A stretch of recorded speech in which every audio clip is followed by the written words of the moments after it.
Alright, time for chunk farm chores this morning. We got sheep to water, and they're eating grass and hay right now, so no food there. The horses also need water. We got chickens, need food, water, eggs collected, eggs washed, so on. A couple dogs that need food and water, of course. Cats need food, and they find their own water because they're outside cats. So they just fend for themselves out there with water. There's plenty of buckets and stuff laying around all the time that collect water, so not a problem. I think that's it. So any of you who do animals in a colder climate know that water freezes outside, so you gotta bust the ice. Sometimes the hoses freeze, which is the case right now. This is Ohio in December, so it's about 20 degrees with wind, so I'm filling up buckets in the bathtub and we're taking them out. So you guys can hear the wind that's blowing out here today. I had to cut some of this out because it was actually so windy and strong that it was getting into my audio. So taking the water buckets out. The horses are usually the hardest to water just because they drink the most water. There's Wiley. You can see the horses are his chore right now. The kids, we switch animal chores with them every now and again, meaning everybody takes a different animal every couple months, and Wiley's on horses this month, so thankfully they're eating hay, but still got to get the water out to them with a little help from Dad. So that's what we're doing right now. Super windy today in Ohio, so we just got some water for our horses and sheep. This is Sully. This is the curious one. He is not gelded yet, about 2.5 years old. He's afraid of the camera, so it's all right. You're a good boy. Let me see if I can back off a little bit. Pretty windy out today. See it blowing the trees and whatnot. This is part of farming. Got to give the animals water. Normally, let me take you over here. Normally, we can just turn on the hose. See, I got it in this big 110-gallon trough. And over there by our building is the hydrant it runs out of. But hoses froze, hydrants froze. So this is empty. And we're bucketing water into the smaller trough there. That one's about 45-gallon or so. And, of course, they got a big old bale of hay. Let's go meet the other animals. Go ahead, check it out. Check it out. Okay, let's go meet the other. We got one more horse. Both of these are males. Of course, I said Sully's about 2.5, 3 years old almost. This is Jackson. Jackson's about 16. Great horse, good rider. A couple of sheep. These are females. We have another sheep that we've got separated. I'll show you that one here in a little bit. Jackson, you want to say hi? They do not like devices, so a little timid. Yeah, he's like, get away from me, whatever that contraption is. So we filled him alfalpha rounds, so they get nice and fat in the wintertime. Pretty much all the grass is dead or dying. They've eaten it down a lot. And I'll tell you what, if you didn't know, sheep actually eat tons of grass. Like, they will eat it down to nothing. So all this dirt you're seeing, like, a lot of this is the sheep that's eating it down quite a bit. But the good thing about it is horses, they waste a ton of hay. When you put a round bale in the feeder, horses waste a ton of hay, but the sheep clean it all up. So there's very little waste when you put a couple sheep in with your horses. So FYI. I do have them a windshield over here. Ain't got no shelter out here yet. We're working on it. Big dummy. Pushing me around. But that will block the wind. It's a 3-sided deal. I got 2 sides on it. Blocks the wind. They love it. They go in there whenever they're not eating. So this is about a 2.5-acre pasture that we got here. A couple horses, couple sheep. And then I'll take you and see the rest of the animals here in a bit. Sully wants to show off a little bit. So go ahead. Go ahead. You ain't going to do it now, huh? They don't like cameras. They don't like devices. They don't even like it really when I wear gloves. For some reason, they just, anything like that comes toward their face, they just get freaked out about. You can imagine. I worm them myself, which is basically like a syringe full of paste, ivermectin paste. And he doesn't mind it too much yet. Jackson absolutely hates it. Will pull a lead rope right off a tree to get away from it, but I still manage to get him twice a year. Got to keep them worms so they don't get worms from the dirt here. All right, I'm done, buddy. Are you done? He was rearing up, putting his back feet, or I'm sorry, his front feet in the air and showing off a little bit. He's not doing it now. Are you done?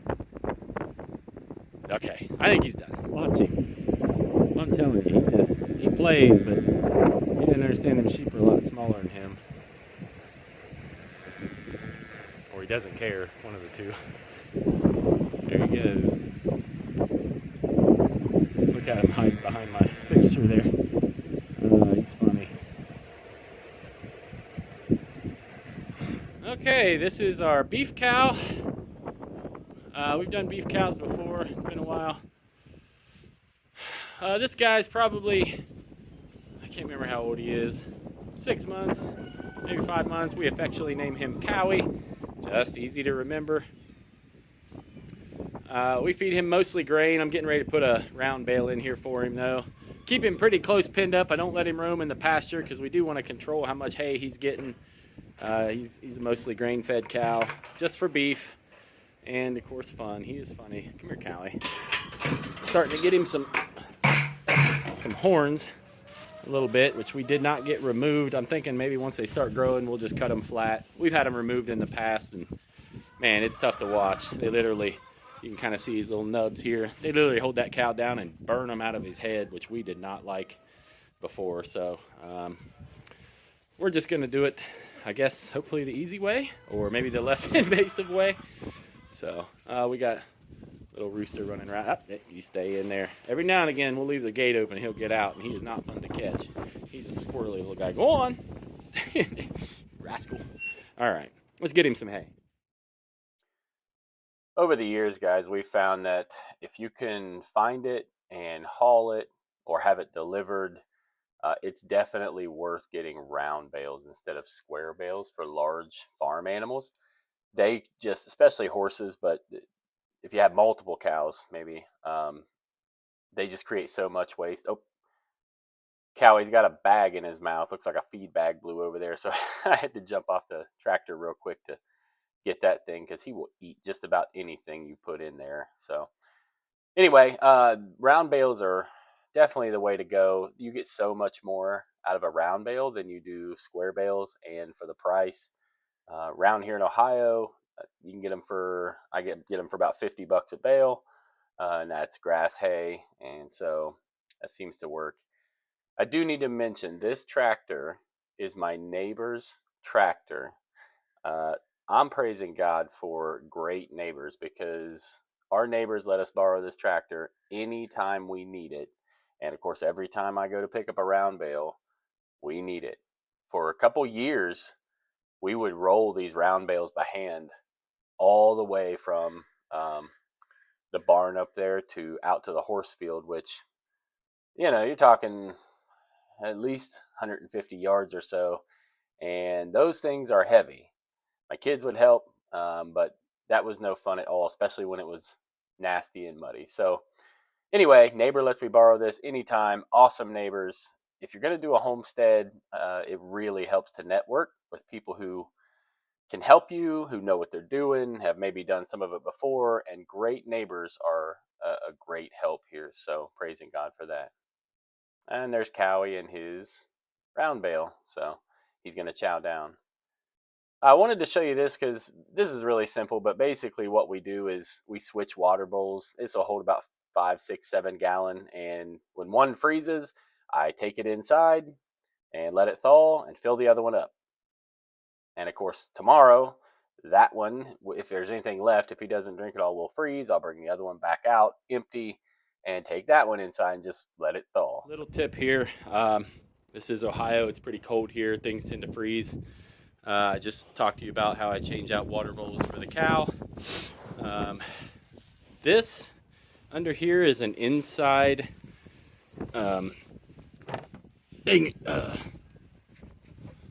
hydrant. Sorry, couldn't think of the word. My other one is outside the barn. It freezes sometimes. It's frozen right now, but this one is not frozen. You can see I got it rigged up here to So we got water coming out, and it's about 20 degrees mid-December in Ohio. So what I have found the tip is, whoop, get back here, go on, Cowie. Sorry, I don't want him getting out. Let me close the gate on him here. Anyway, the tip is, this isn't life-changing or anything, but it does help a lot, I've found. If you just take an old trash can, like this one's pretty small, stick it over top of that hydrant, keep some of the wind off of it, that helps pretty significantly with freeze on these things, or at least it does mine. It's inside too, but I've done it with the outside one, and the outside one has stayed unfrozen much longer than it probably should have. So anyway, keep that in mind when you're on the farm. Little ways like this really help you out, because it's a lot easier to get water from there to there than to bucket it from inside the house back out here all the time. So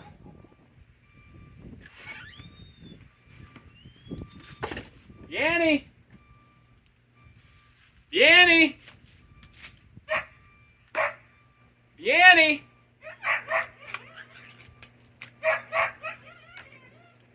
Yanny! Hey, Yanny! Come on, girl! Come on! Come on! There you go. There's Yanny. Vianney and Pickle, 2 cats. Big one's Vianney.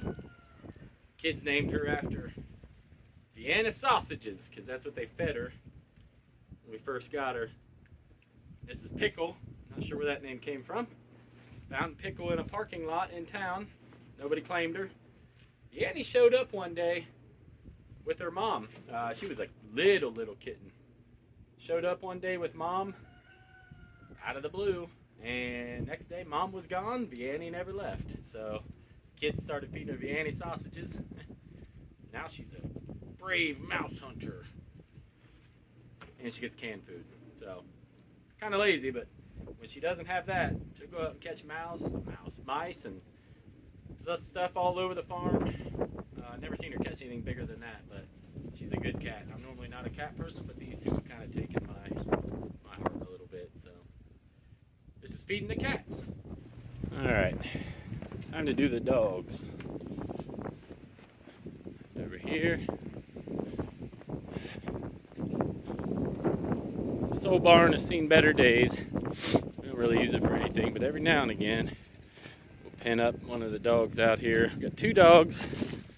As you can see, this is Phoebe, the golden doodle, and little Janice. She's a Bernedoodle, mini. Phoebe's normally an inside dog, but whenever we let her out to the bathroom, every now and again, she runs off and finds the dirtiest, muddiest swamp ground she can find. So she come back smelling really bad. So she got herself a little vacation out here. Janice is inside outside. She just roams free around the property. She's an awesome dog. They're both kind of awesome. Anyway, got a treat for them today. We got their regular dog food and SpaghettiOs. Yeah, so we normally don't feed them SpaghettiOs, but it's just been kind of sitting in the cabinets and figured out the dogs love it. So I'm gonna give her a couple cans of that today, and I think she's gonna like it. Nope, not yet, Phoebes. Oh. Dog food. You like this, don't you, Phoebes? You like it, don't you? Hold on. Want your SpaghettiOs? Yeah, there you go. You can? Yeah, it's like a kid, man. Liking them SpaghettiOs. There we go. Go get you some water.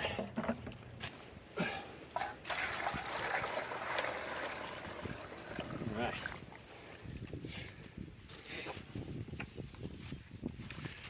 Like I said, let me get this off here. This will be Phoebe's last day outside now that she's properly aired out, so to speak, and doesn't smell quite so bad after getting in the swamp. We'll bring her back inside. So Janice shares a bowl with Phoebe, or we've got a bowl up here on the porch that we normally dump dog food in too, but she'd rather just eat with Phoebe. So we let her go. Let's see, last, on to the chickens. All right, got our chickens. They just drink out of totes out here. That's how they've done for as long as we've had them. Oh, back up, Callie. Curious. So as you can see, we've taken old trampoline frames, and I got to work on that one. This one's got like a chicken net pointed up there over it, and I wrapped it with welded wire. This has worked for quite a while. Kids have destroyed a couple trampolines, so these were not free, but essentially paid for and then reused once they destroyed them. I'm covering that one, and so they can go from this one to that one. And then we built this chicken shed off the side. We got a barn here off the side a couple years ago. All this wood was free. I got the metal off of a metal roofing friend of mine, good friend. And all this wood was free. We built this together as a family. I think it's on my wife's other channel, how we actually built it. So let's go in and check it out. Got our chicken boxes. Looks like we got one sitting. Get the eggs here. We got 2, 3, 4. Whoa. And it looks like we need some more straw in here. 5, 6, 7, 8. Oh, got a visitor. Get out of here, Callie. Oh, you better not break my eggs. Go on. Go on. He likes to come in and check out what's going on in the chicken pen. No, no, no. And we got a little box over here that they like to sit and lay in sometimes. And that one's broke. So, there you go, Callie. And then this is the feed. We just use pelleted feed from like TSC. Pretty cheap. High protein, 16%. Does well. For eggs, what did we get? 2, 4, 6, 8. I'd say that's a little low. Normally we get, in the winter time, we get, I guess anywhere from here to 13 a day. I do a couple different things. I keep this light on 24/7. They slow down laying when there's less light in the winter. I keep it on 24/7. That helps. Plus we do up their protein some. Hey, Pickle, what are you doing in there? And then, I thought this was cool. This design of this door is real easy. Cowie, hold on. He's trying to steal my eggs. Put this over the fence. Oh, we can barely reach. Okay.